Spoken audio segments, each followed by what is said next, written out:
crazy, but I didn't know he would. How did it run after that, Cat? It helped it. It didn't spin as much coming off the turn. Welcome to another high-octane episode of Southern Dirt Motorsports. I'm Randall Davis. I'm with my good friend Roy Freeze. We'll be hosting this show today. We have a unique opportunity today that I wish would come along again in the future. But we're in the shop of two of the most successful racing teams back of the era, of the late 50s, early through the 60s. We're in the shop of Mr. Ike Turner. That's where the famous cars 308 and 309 were built, raced out of. Ike was a mechanic on it. We have the good fortune of having drivers Charles Hullett of this 308 that Roy and I are standing beside of, and the Phantom Jigger Parker that drove number 309. We have some of the engines used in them. We even have through Ike records of the amount of money they won at certain tracks.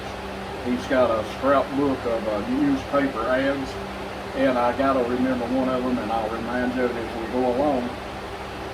Charles was in one race, and the writer of the story in the newspaper quoted that the other drivers had him run into a hornet's nest because of this engine used in this car. So with that, we'll be talking to Mr. Charles Hullett here shortly. Charles Hullett, that was the driver of the 308 and the mechanic on this car, and builder Ike Turner, and my buddy Roy Freeze here. Charles is going to share with us some of the adventures of his racing and some of the things that happened with him and to him while he was driving this car. But first is, with every racing story, I always have to ask, Charles, how did you ever get started in racing to start with? Well, I was washing dishes, cooking hamburgers. My wife having a kid every 9 months, 15 minutes. And the Turner boys, Ike and Gene, come down and wanted me to drive a car for them if they'd build it. And we got started with a tire plane, 39 tire plane. And that was what brand the car? It was a Hudson. Okay. The last one in Marion County. I never did learn to drive too good on it, and finally they sold it and went to a sedan, and they let us change motors to the product like we wanted a sports sedan. And we done a little bit better after we got in a Ford sedan where we could corner better.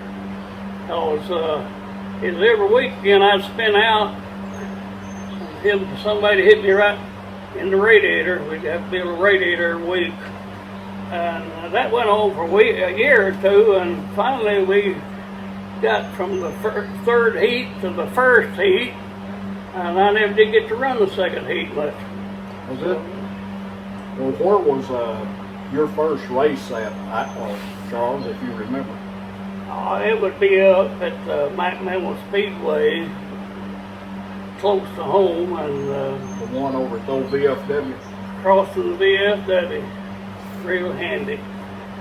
I guess this would be a good place too to ask Ike why he chose you to drive this car too. That's a good question. The problem was he outrun all the highway patrol. I thought he would be a winner. That would be one of the best reasons to ask a guy to drive a car. His brother was a highway patrol. Yeah, that helped too. That's right. In case y'all didn't hear that, Charles' brother was a state trooper. You got one guy that goes out and acts like Charles, you got another one that's a state trooper. So it's good to have them both in the family. Yeah. He was stationed in Chattanooga, that didn't help none. Charles, what is, we've all, as we've gone through and raced there's always been a race, or it was to me, that maybe stood out a little more than maybe other races. Can you think of one that you still remember that comes to mind more than some of the other races did? Well, I guess the one I remember stayed with me. It's a 50 lapper and was qualified and I inverted and I got started about the third row and I didn't know it, but I probably knowed it, but somebody had paid Bud Fox to drive 00 and knock me out. I was on the second lap, he done it. But when he hit me and knocked me going over the number 3 turn, my bumper caught him and jerked him over right beside of me. Well, the dust was finally got my breath, looked and knocked the front wheel off. 308, here come Wilbur Nard with a little wrecker, picked us up. We went to the pits. Bud Fox was sitting still over there. He never did pick cranks. While this sub-gun from Shelville come in there with a kingpin, handed him the kingpin, and while he let it down, he drove the kingpin back in that thing, and they held the race up about 3 to 5 minutes. We started over. Fox didn't get to run, and I won that. I guess that stayed with me because they was made up to knock me out. He was paid to get me out, but my bumper caught him, jerked him out too. It backfired on him. I like stories like that. I guess that's about the only one that was kind of planned that I can't forget. Now I heard this one story, and it might have happened to you more than once, and I don't know if this is true or not. But I heard at one time the accelerator hung to the floor on this car. Did that really happen? It sure did. And what was the results of that? Some hard feelings. He said I was mad because I couldn't pass him, but evidently. And who was this?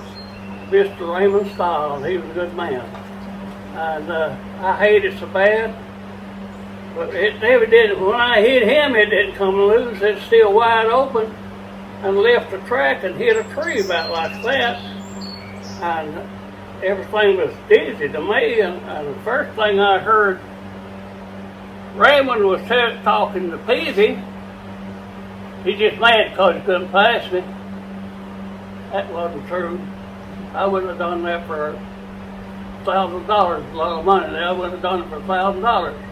Raymond's a good man, but I can meet him on Main Street for the next 6 months and he'd drop his head and wouldn't speak to me. So you make enemies. You make a few fans, but you make a few enemies. And any way to feed them babies.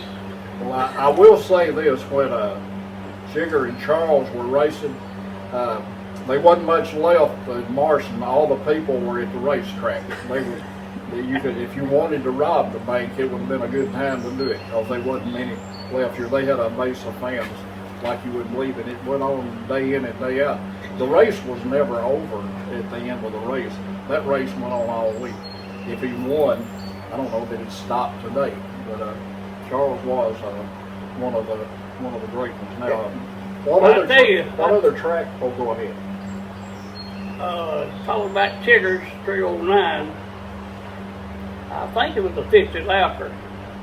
And he had Raymond Stiles driving his 309. And it's getting down to the last 3 or 4 laps, and I was on the outside, him inside. He had me about a half car. And he had this race won, but the last lap he went around, he busted a radiator holder or something other. He got in his own water, and I beat him about that much. And that's when Chigger named me Hog Hullett. That name still sticks today, I hear, when you walked up. But Chigger's car beat me, but the water let him down. Besides the McMinnville track, Yes. did you ever run Sparta, Winchester? Yes, sir. Back in the early days, That's the only time I run the early days. I'm talking about with the first car you started with. No, we didn't. We had to put her. Didn't have a trailer. We had to put it with another vehicle. A tow bar. And for the first year or two, and another thing, Gilda and Peanut would loan me a helmet every Saturday night because I couldn't afford to buy a helmet. But the next year, Peanut's wife bought him a new helmet. She said, "All right, Hutch, you ain't borrowing this one." Now, there was another story too that I heard. Now, you'll have to tell me whether this is true or not too. I heard that you showed up at Winchester one night when you actually wasn't supposed to be there. And I heard maybe you set fast time or something to that extent out there and made a lot of people happy when you showed up. That's we went down there one night. I don't know. Seemed like we got the fast time, and anyway, the first heat, first semi, and the feature, we got 4 checks.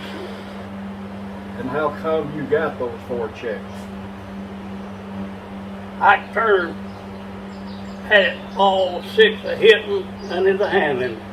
That particular night, Charles won a fast time, the first heat, and the feature. Yeah, At Winchester. semi.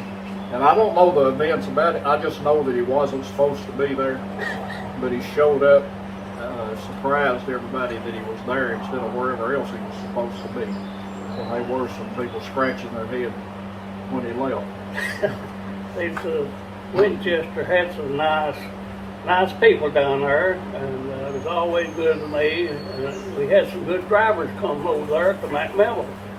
And Sparta, D.K. Looney, he was always competition. Well, what about BK and Cat Styles and Earl Lawrence? Guys, what kind of guys were they to race with? Just get out of the way or move over. Here you go. Well, was that all of them or just 1 or 2 of them?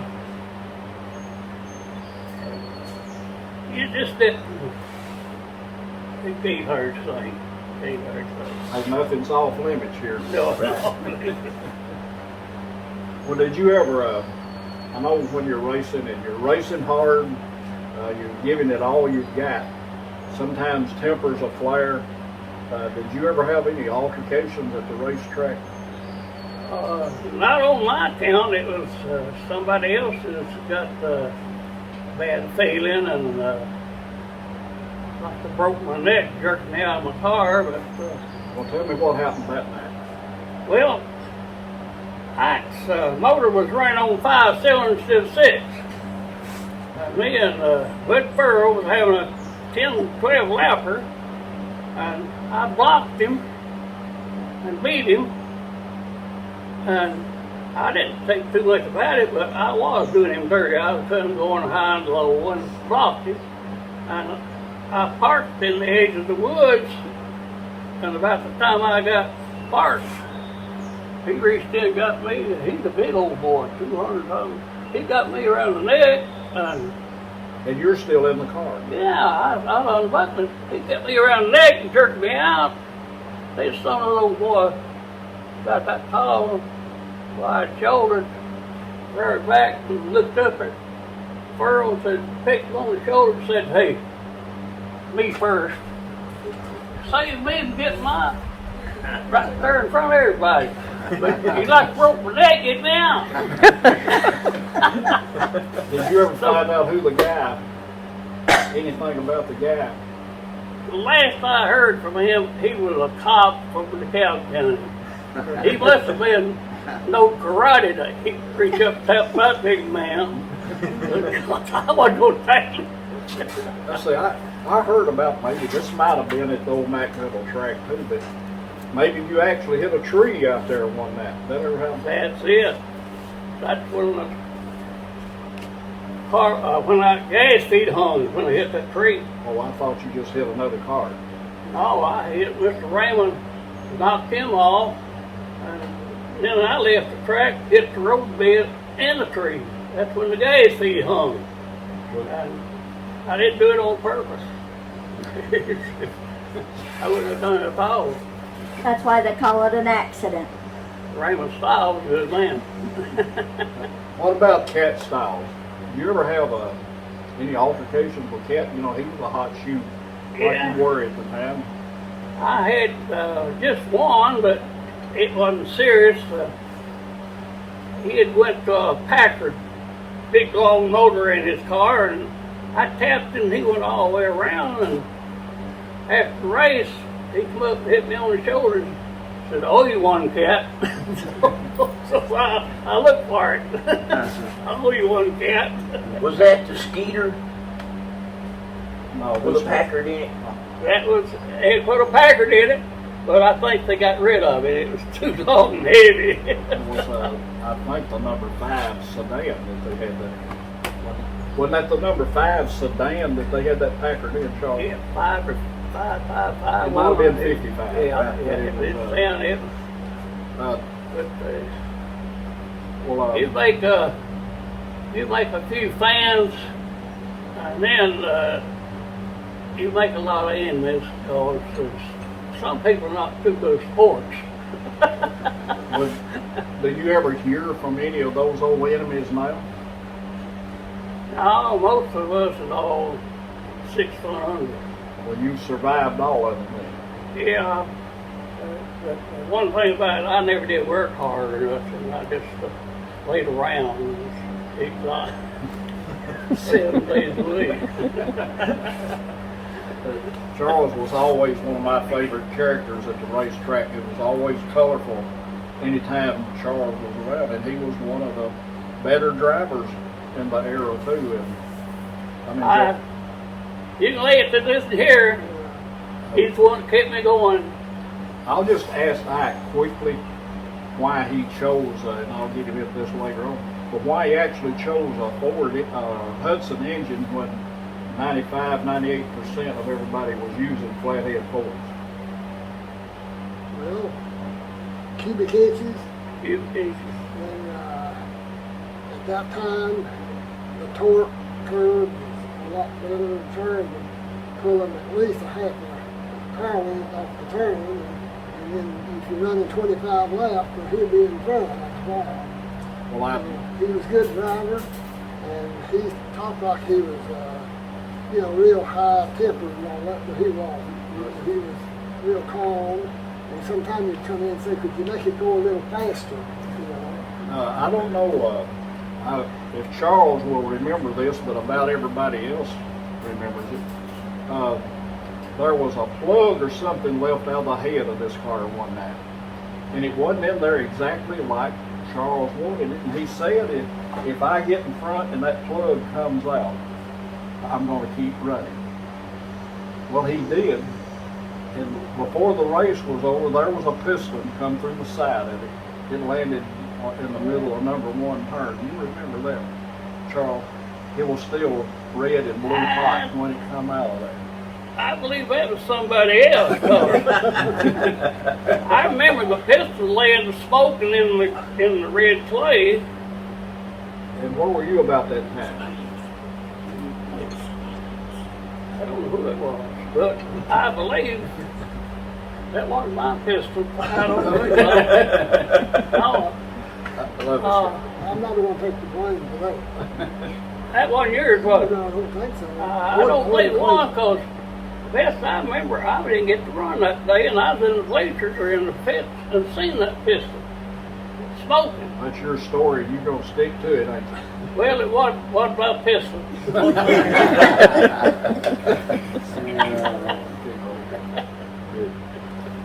You got any other thing you need to tell us, Charles? No, I'd rather keep my mouth shut, so I have to eat all the words to see. We're here to hear all of your words today. One more thing I want to ask you. What was the best paying race that you ever won that you can remember? Ooh, it well, surely wasn't McMillan, was it? We won more than that, didn't we? Well, We won a lot of Winchester. Well, let me ask the two of you about this. Now, this is another story that I just heard now. Now, this could be verified or done away with right now. I heard that Charles got sent to Daytona one year off the winnings that he had won during the year. Was there any truth to that? Did that happen? Hell right. 1963, him and Beatrice saved the money from their old race car, and I think I wasted mine. I'm coming Daytona 5, the fifth running of the Daytona 500, and Ike and his wife took me and my wife to Daytona on what the Hornet had won that year. And of course we didn't stay in those expensive motels, you know, but he had the money. One more feature win, and you can stay at a high price hotel. I'd like to clarify something. Charles, he said we took him.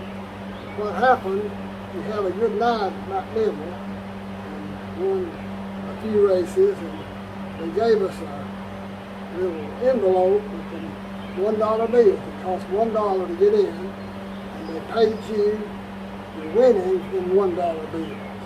So he handed me my envelopes. I think there was 3 of them. First heat, the first semi, and then the feature. So I had a lot of $1 bills. I'd like to have them now. But anyway, I came home and Dee, she was getting ready to go to bed, and I just dumped all of it out on the bed. I said, I think we can go to Daytona. And she didn't say nothing. I reckon she started counting. And she said, I think we can do that. And sure enough, we did. We went to Daytona, had a big time. Charles, he's right, we didn't stay in a hotel, but I think it was Orange Isle Campground, if I can remember right. And I think that's all been done away with, and got condominiums and everything else there. Things have changed. Yes, it's changed a lot. Boy, you got anything else? What year did we start racing, Ike? Well, mostly I said it says 61, 62, 63, and 64. That was the main one, but I can't remember exactly when, but we did start out with a turboplane body, a Hudson motor, and then we went on to this. This is the last one that we drove. Charles, he drove this last, and before it's over with, I'd like to let you hear it. It makes a lot of noise. I don't know if that's good or bad. Well, guys, thank you for sitting down with us today, sharing your stories. I hope that we can do this again at some time. I get great pleasure out of just sitting with people like you. Charles is one of my heroes, still is, and I'm proud we got real acquainted. And Charles, thank you and Ike for being with us today, allowing us to do this, and for sharing your stories with us.